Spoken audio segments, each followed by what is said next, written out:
For our final speaker this evening, we have Nate Wilds, who is a co-owner here at Flight Deck Brewing. Nate works with Live and Work in Maine as well, wears two hats. And Nate was raised here in Maine, moved away for a time as well. Just want to, again, note that he did move away. But he did come back. Lives in Harpswell as well and commutes to, as he says, the big city to come here to work. Nate likes to create opportunity for people like us, young professionals, primarily because he doesn't want to live here without friends. So this is about his social life. So, Nate, come on up.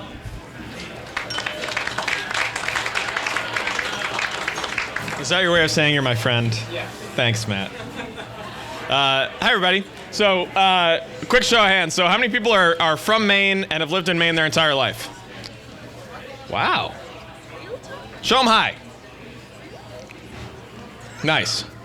How many people are from Maine, moved away for a period of time, you can determine what that period is, and then moved back because it's Maine?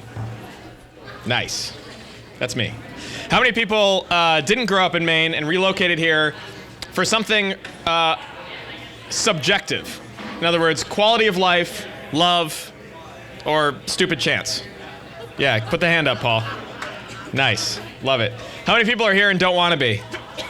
Good, we don't have to kick anyone out. Fantastic. No, thanks for coming. So,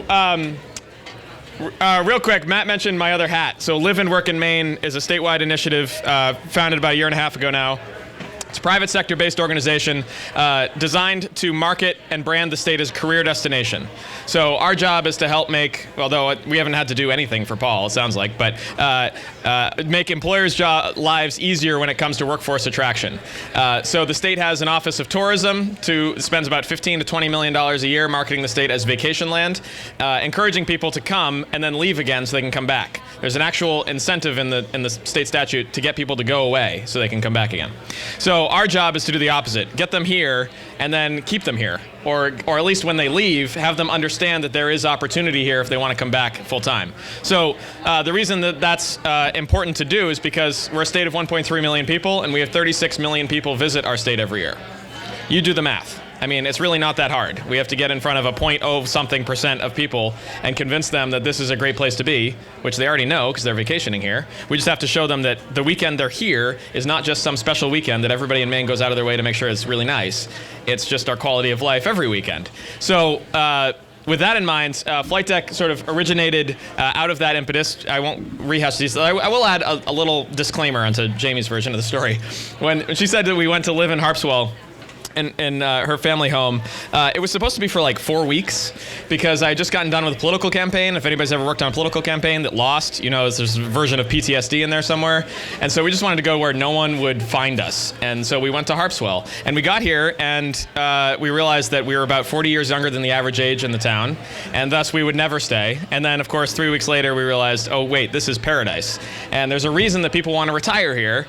And so we've been making every effort to sort of to find a full-time lifestyle for ourselves there. There are some obvious challenges in the community, objective financial challenges with being there at this stage of life when you have cash flow but you don't have cash. So the down payment is a challenge, but once you're in the house in Harpswell, it's cheap. So when you're in retirement age, you've got cash and you don't have cash flow. I mean, it's obvious, right? You buy on the water and you pay the lowest property taxes in the state of Maine. So with that in mind, we sort of fell into and are motivated via Flight Deck and Newbeat to very selfishly try to stay in this community that we want to call home, but also to try to facilitate more of this type of gathering space. So that, I mean, Matt was not being too facetious when he said we want friends. It's true. We lived in downtown Portland before, and it wouldn't be odd for you to go out alone to a brewery in Portland. That's like what you do. In Brunswick, if you go out to a restaurant or bar by yourself, let me tell you, you're going to be by yourself the whole night. It's really weird. So it's just you're not able to meet new people. And so Flight Deck and Newbeat are our attempts to very selfishly develop the kind of community that we want to raise a family in. So to that end, we hope you enjoy your experience tonight, though this is, what are we calling this, 0.2 of 0.2 of Tales for Ales. So we want to hear your feedback on Matt wants to hear your feedback on. I don't want to hear it. Matt wants to hear it on the format, on the content, and I want to hear your feedback from a flight deck perspective. How can we, if you've got an event, you're looking for a space, come talk to me. We want to make that happen as much as possible. And if you really don't like the beer, come and talk to me. I'm going to stop there because I really want to make this sort of a Q&A about, I don't have to answer the questions. I just want to facilitate some conversation here about what's working in the greater Brunswick community specifically, what's not working, and if it's not working, you're not allowed to say, well, this isn't working. You have to say, this isn't working and here's what I propose we do about it. Thanks, MC. Hey, I'm here to help. I'll start. Nate, how fast did you run out of beer in your first week? Well, you were here day 2, so I think the end of that day, no, about 4.5 days in. So it's safe to say this was needed here? Safe to say people like beer. And so the business lesson we've learned, we were planned on, so the brewery business model is relatively new in the state of Maine, in that previous to 2013-ish, breweries like Allagash, any brewery you went to, gave away beer, so you wouldn't pay for it in the tasting room. Legally, they could not sell it. So breweries like Allagash and Rising Tide, just to name 2 of many, gave away their beer at the tasting room to develop a customer base, and then sold their beer to a distributor. So a pony keg, which is the skinny keg that all the microbreweries distribute, it's about 5.1 gallons of beer. Those retail, a typical microbrew pony keg is about $100. Ours are $90. Because we wanted to get in more places, not fewer. Unfortunately, that's not a problem right now. So a pony keg sells for $100. That's what a restaurant would pay to bring that in. So if you're selling to a distributor, you sell that keg for $50. So because the distributor has to make a buck distributing it. So immediately, the business model previously to 2013 meant you had to make a certain amount of beer because your margin per ounce of beer was extremely low. Now, the model has flipped so that we can sell the beer, as you all hopefully have purchased. Thank you for your support.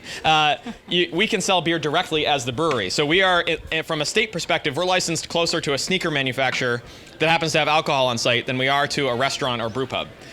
Because we don't handle food. So New Beat does all the food. That's their responsibility, and we're very happy to have them do that because they do a phenomenal job, and I don't know what the hell I'm doing. And we handle the beer. And so from that perspective, that allows a system. When you walk out, you look at our tanks, that's roughly a third of the size of the minimum size brew system that would make sense financially for a brewery to do previous to 2013.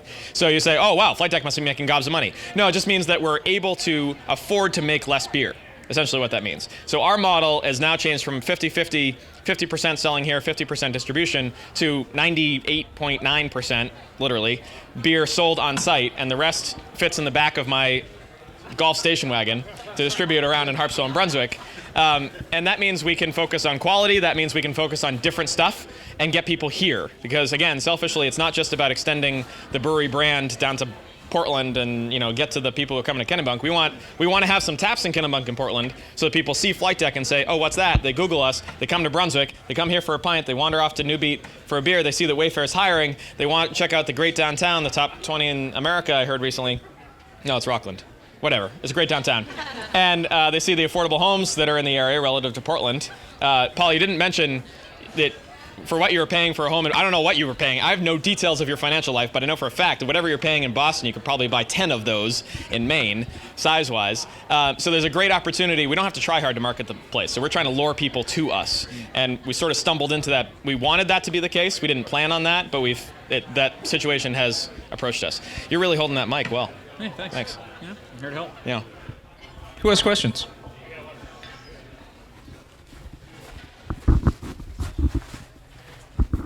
So how was your trip to Iceland? Now's the time for everyone to be jealous. Yes, I sat in a tub full of beer last week. I did, and I paid money to do it. Not that much. So we went to Iceland last week. We just got back 2 days ago with the Maine Brewers Guild. So the Maine Brewers Guild is the organization, the trade group, essentially represents all of Maine breweries. There are, last I heard, nobody knows anymore, but I think 97 something licensed breweries, 96 of which are members. Don't ask about the last. So essentially all active Maine brewers are members of the Guild. The Guild has partnered with Imskip, which is the shipping company in Portland. You'll see their shipping containers all over the place. They're an Icelandic company.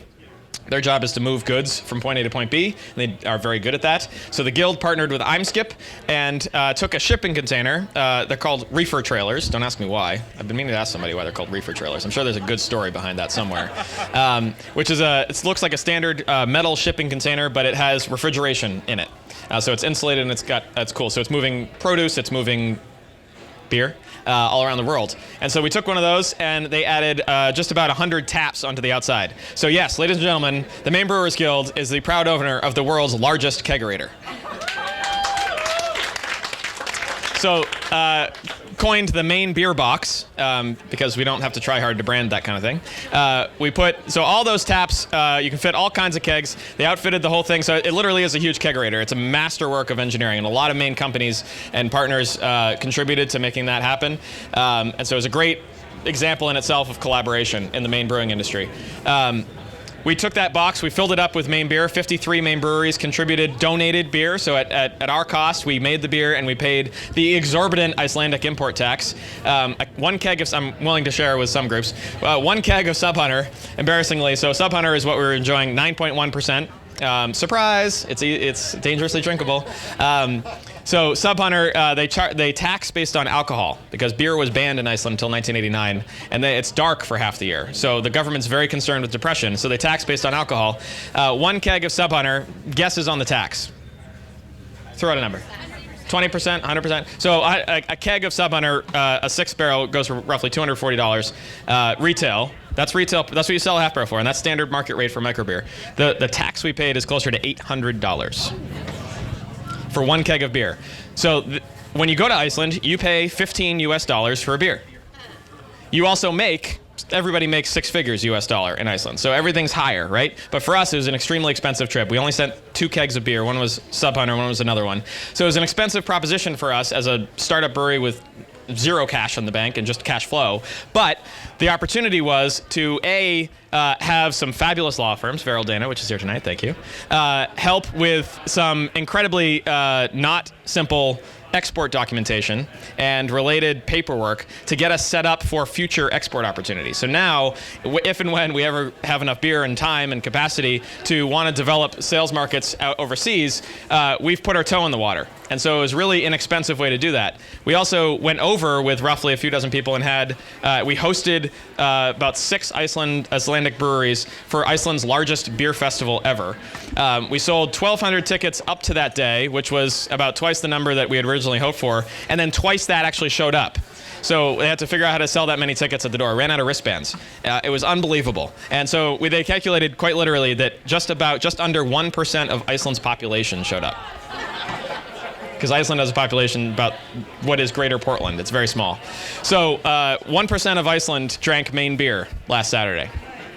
And yeah, cheers to that, right? It's pretty outstanding.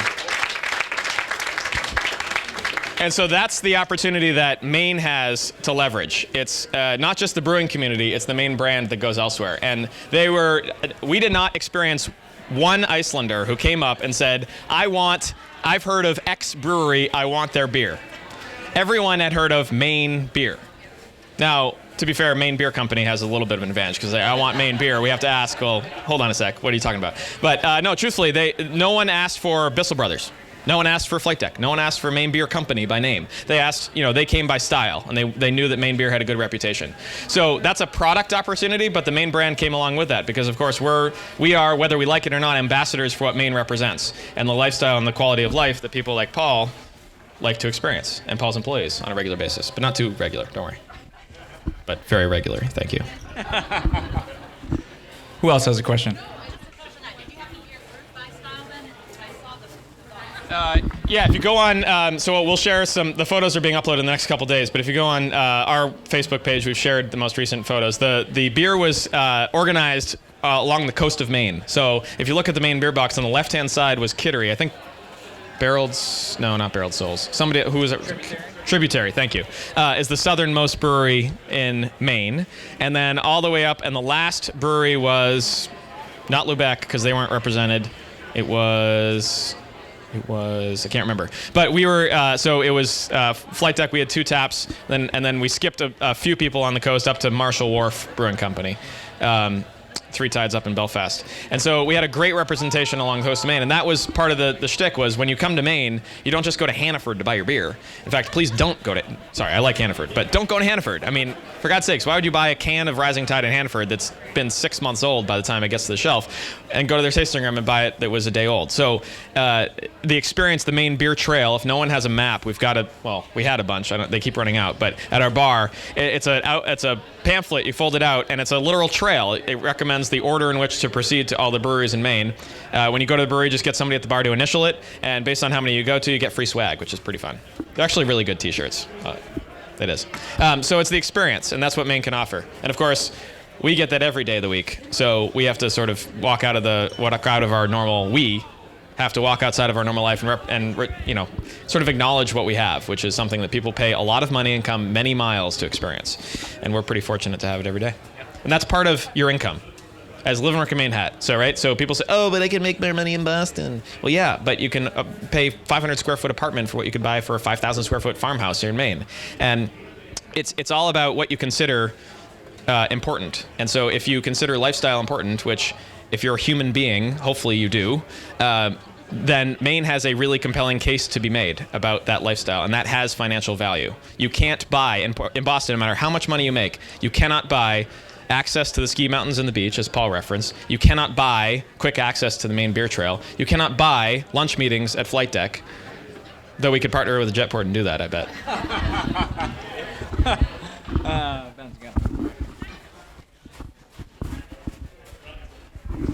How have you found the local government, state government, in terms of ease of working with you to change the environment to be more suitable to your tasting rooms? Here's a softball for you. So Linda Smith, who's with the town economic development, doesn't drink beer, but if she did, I'd get her another sub hunter. Truthfully, Linda is economic development for the town of Brunswick, and she's here not because she likes beer, because I know she doesn't. She's here because she's awesome at her job, and we are very fortunate to have a town in which Linda exists as a person and her position exists, because that position is a line item which you have to justify. And it's easily justifiable. So cheers to that, Linda. Thank you. Government is government, and a brewery is the most difficult business to start that I've been aware. Well, okay, aside from a nuclear power plant, from a regulatory standpoint and paperwork standpoint. I mean, the reason that law firms are so well involved in the brewing world is because it's very complicated. And an entrepreneur can start an e-commerce business selling cameras or hardware and do it sort of under the guise of a certain license, and that's great, and that's cool. A brewery, we would get federal agents busting down our door if we did something under, that was in the gray area. There's no gray area for us. The gray area is the fence is a little loose over there, that's gray. It should be tight. It's very, very strict. So with that understanding, we are also the first brewery in Brunswick. So people say, what about Lively? Lively Brewing is in Brunswick, but they're a brew pub. So they had to get licensed as a restaurant first, which everybody understands what a restaurant is, because restaurants have been around Brunswick for a long time. So the licensing process was very simple. We said, we're a brewery. They said, where's your commercial kitchen? We said, we don't have one. We don't want one, and we never do. And the town, what do we do now? So the licensing process is very different. So Linda's nodding vigorously. It's been a roller coaster ride of education for both sides, because I know what I know, which is I've never started a brewery before, so I don't know what I don't know, right? And the town knows even less about the process. So it's been a mutual educational opportunity. The good news is that in the circumstances in which we've had to beg forgiveness and not permission, shocker, there have been a few of those, everybody's of the understanding that no one's trying to do ill will towards someone. We're just we're all on the same page. We want to succeed and we want to help Brunswick. I'm not here to sabotage Brunswick in favor of Harpswell. Just get that on the record. I'm here to have a life. And my business partner, Jared Entwistle, I should have mentioned him at the beginning, because we're all drinking his product. So as you can tell, I'm not the introvert of the two. Jared is the mad scientist. He came from Shipyard previously. He worked for 2 years there. And then previous to that, he was a mad home brewer. Brewed, I found out, by the way, he was in front of a live camera for WGME 13 when he said that, yes, I've been homebrewing since the age of 16. And I didn't know that previously. So Jared is not of legal mind. Yes. Oh, Matt's you're wanted in the back. Anyway, Jared comes with the art, so he's got the art down. He's a mad brewer, winemaker, kombucha brewer, hint of things to come. And so he's got that art down, and then his time at Shipyard is of the scale now where they're not crafting new beer every week. They've got a manufacturing process down, and you've got to do it at scale. So he brings that experience. And our brew system is about half the size of what a brewery at a size of Shipyard would consider a pilot system. So they're brewing twice the amount of beer just to see what happens. And we're brewing half that volume, needing it to happen, because if it doesn't, we're screwed. So Jared is not here tonight because he was up at 2 a.m. brewing, so he could brew beer before we opened. Yes, ma'am. As a quick addendum to that, I'll get to you in just a second, with Linda here as well, and knowing that you got your doors ripped off in the first 4 days. Looking at Allagash and Rising Tide and kind of the industrial model, how many people have been to the Allagash beer area? There's constantly brewers floating through there. The place has been wildly successful. They created a community there, essentially, of food and beer and so on, and it has been huge. A bunch of our well-known brewers here in the state of Maine have come out of there. How much potential do you see for that to occur in a place like this? I'll give you about 20 seconds to answer that, and we'll move on. Short version, not on Brunswick Landing, but yes in the greater Brunswick community. So we are the first brewery in Brunswick. We hope we're not the last because we need it to be a destination. Brunswick Landing has great infrastructure. My personal opinion, this is not, is that there needs to be a cluster of breweries in the greater Brunswick area. But as the business model shifts from volume of beer to quality and location of beer, I think Bath needs a brewery. I think downtown Brunswick needs a brewery. I think Pleasant Street has a brewery with Lively. I think Topsom could have a brewery. I don't think the model, I think Industrial Way in Portland is unique with all those breweries. I see every community being able to benefit from their neighborhood brewery. Just like neighborhood, we don't all have coffee by designs in every neighborhood. We've got Little Dog, we've got New Beat, we've got micro coffee shops, the same way that I think that's where the brewing industry is headed.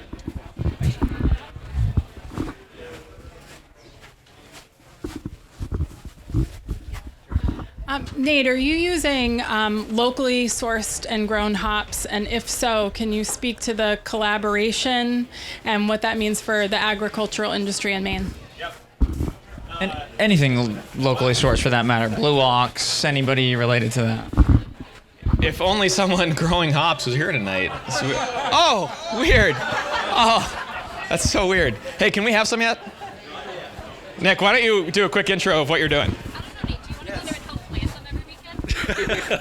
You got it. So I'm Nick Favreau. My family's pretty, well known in the community. What we've done is we've actually set aside 5 acres this year and started hop growing. So it's going to take 2 to 3 years for maturity, but we hope to supply Flight Deck and other brewers in Maine with hops because right now the demand in Maine is pretty large. Most of the hops have to be ordered from the Pacific Northwest, Europe, South Africa. So, hopefully we'll get involved in this local produce game. So the name of the company is Woodside Hop House out past Crystal Spring Farm. Are you on Facebook? We are on Facebook, so you can look at our progress there. Do you have drone footage? So I do have a drone, so we occasionally get drone footage. I have about 304 posts up in the ground, trellis system. I have about 2,900 plants in the ground, a couple hundred more to go. So. So if you start on the Brunswick Topsom Land Trust parking lot and you go to the split between the Blueberry route and the Quarry route, that white fencing there, just on the other side, is where we're planting. So I'm not doing that because James would probably get upset. What's the number one hop? So the number one hop grown and used is Cascade hops. But again, depending upon the variety that you use. So I'm going to be planting 5 different varieties in 5 acres. So I'm planting the Cascade, Nugget, Golding, Pearl, and Tetnog varieties. Pearl and Tetnog are more of a German style hop for German beers. The other 3 tend to be more of your all-around beer hops. So there's that. And then Blue Ox Malt House up in Lisbon is a craft. Whoop, whoop. Blue Ox. Who was at the last Tails and L's, and we'll be back. I know Joel wanted to be here tonight, but he's running a business or something. That's your son? No, that's why he sent me. Oh, that's why he sent you. I was going to say, what? No. That doesn't make any sense age-wise. There's a... so Blue Ox didn't exist a few years ago, so it wasn't possible to buy Maine malt. Malt is malted barley. So until recently, it wasn't possible to buy ingredients to make beer in Maine. Now that there is, we're one of the few breweries in the state that buys 100% of our base malt from from Blue Ox. And anything we can buy... Thank you, but no applause necessary because it's something that we want to be standard, so that it's not that you applaud buy local, it's that you boo people who don't. It's the great. That's the dynamic I'd love to have happen. Anyway, because I'm bullish on Maine, but. So Blue Ox is great. From a business standpoint, it's more expensive, of course, but at our scale, I mean, quite frankly, for Maine Beer Company, for example, or Allagash to buy 100% of their malt, it's not possible. They don't produce enough malt. So at our size, it is possible to do 100%. And the advantage we have, while we pay more, we get more. So not only do those dollars stay locally, which Jamie spoke to, that circle, but also the many times that we have miscalculated our inventory because we don't know what we're doing yet. Shocker. Jared said, oh, shoot, I'm short 2 bags of this malt. He calls up Joel. 15 minutes later, Joel rolls in his Prius with 2 bags of malt in the back seat. I mean, if we bought from a national distributor, that would be 7 to 10 days out. So there are some real business advantages to doing that. And then hopefully our hops can be delivered by drone or bicycle in the future. So... yes, there's that. And then the other advantage, Steve Levesque is here. Steve, thank you for being here.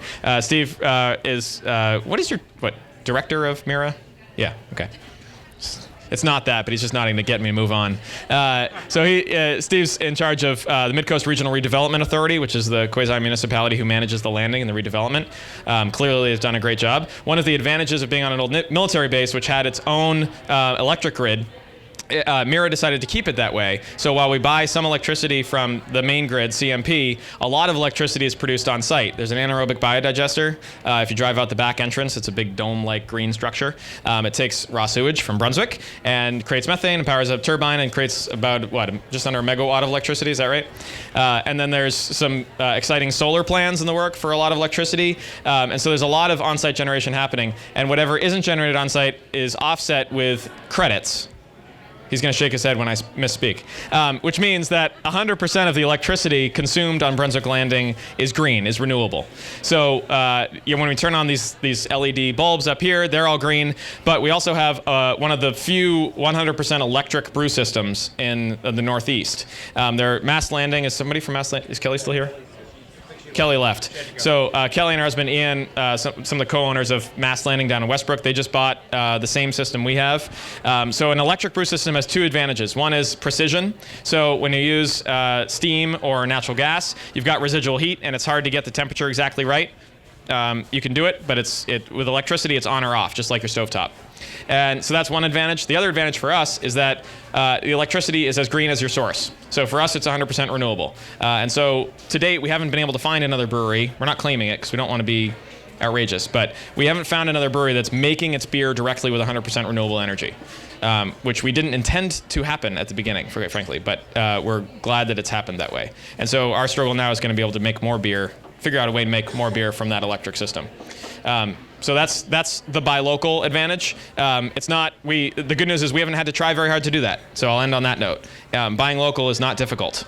In fact, it's now becoming more difficult to not buy local.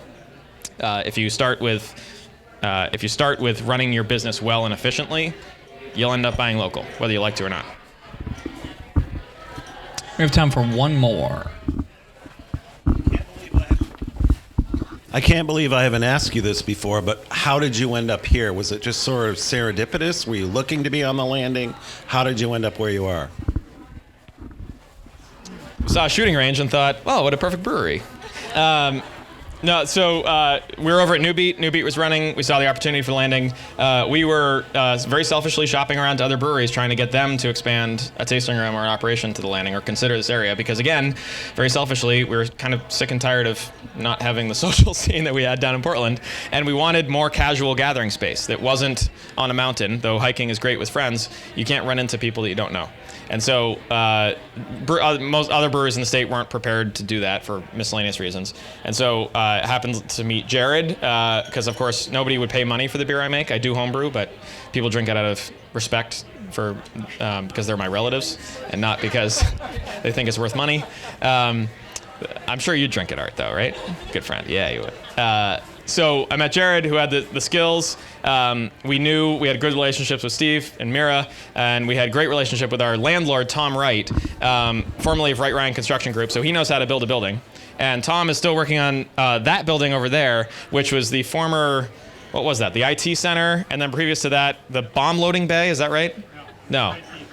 IT, but they have big cranes. I thought they were moving heavy stuff around. Computer systems? All right, well, anyway. It's not quite as explosive as that, but IT system. So he has expanded, he lifted the roof and added a floor. That's the future home of the Real School, which is a school that's based on Mackworth Island right now. They service kids from the public school districts in sort of between here and Portland that can't be served well by their public schools for a variety of different reasons. So we'll have a school there starting this fall, which is really exciting. They're moving in late summer, which is awesome. So the community here on the landing is really growing quite nicely. So that's why we ended here, quite frankly, because there are, I mean, to be blunt, if we just needed cheap warehouse space, there are other communities to go to. But we don't believe, as I alluded to earlier, the business model for a brewery used to be that over the last few years, just find cheap space and people will show up, and you're going to crank kegs and put them in a truck and drive them somewhere. We wanted a place that was meaningful and people could walk about, and we do have... sorry, Paul, but an exorbitant number of Wayfair employees that come over for lunch on a regular basis.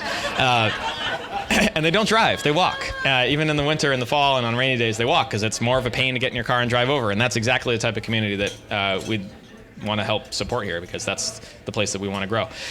One last thing, I want to introduce a few people on the flight deck staff. He's standing right in front of me, so I'll start with the bearded man in the back, Richard Quayle. Richard is our first and still only full-time member of the team. Tasting room manager / everything. Former. Why don't you introduce yourself? And I'll get the other two out here. Thank you. Fair enough. Did not anticipate this, but I'm going to roll with it anyway. It'll be a good story. It all began... No, just kidding. So my name is Richard Quayle. Grew up in Benedicta, a small town in northern Maine. Went to the University of Maine. That's where I met Nate. I went there for chemical engineering. Started working in some paper companies, and it turned out that everyone I went to, both me and my fiance, Laura Duran, somehow shut down shortly thereafter. So, shortly after that, we decided, you know what, why don't we look elsewhere? So It was a really good hire. Yeah, it was great. Hopefully I don't have the same effect on the beer industry. However, I do drink more than I probably should behind the bar, full disclosure, but no, not while working. All right, take care. And then Amy. She loves public attention. I really do. What am I doing? Introduce yourself. Hi, I'm Amy.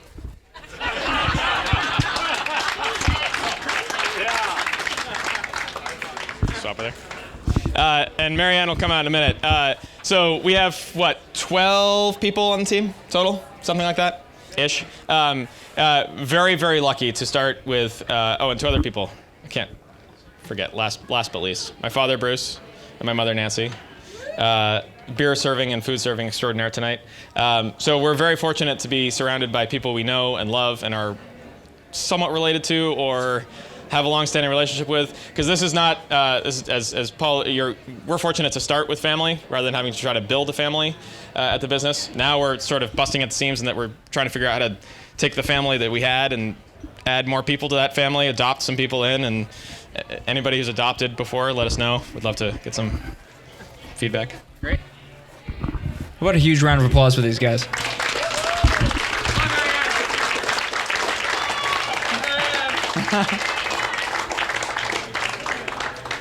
All right, it's pretty clear that none of you have waited for me for the final course. I'm going to have the chef give the description of that, and then we'll move into the closing here.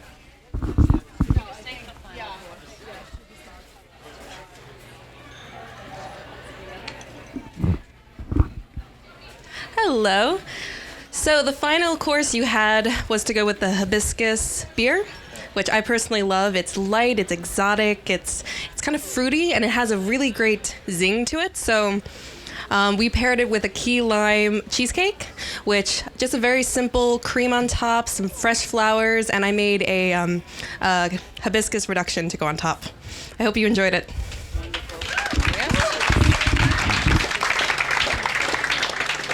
So the T56, letter T 56 after the engine model on the P3 Orion, which is the plane in our logo and the one parked across the street. The T56 is made with loose leaf hibiscus tea, so it's dried hibiscus leaves, cinnamon and lemon myrtle, and we steep that. We produce a pale ale with a certain hop profile, and then we steep the tea in it for 72 hours. So if you're ever drinking a beer and it tastes like, I'm going to use blueberries as an example because that's a tease of a beer to come. If it tastes like blueberries and it doesn't look like the color of blueberries, it's not made with blueberries. I know that's shocking to a lot of you, but if the color of food is different than what it tastes like, it's not made with real ingredients. So you'll notice that our beer has a variety of different colors. It's red, not because we dye it red, it's from the hibiscus. So if you're drinking a beer with good color in it, that's made with real stuff. All right.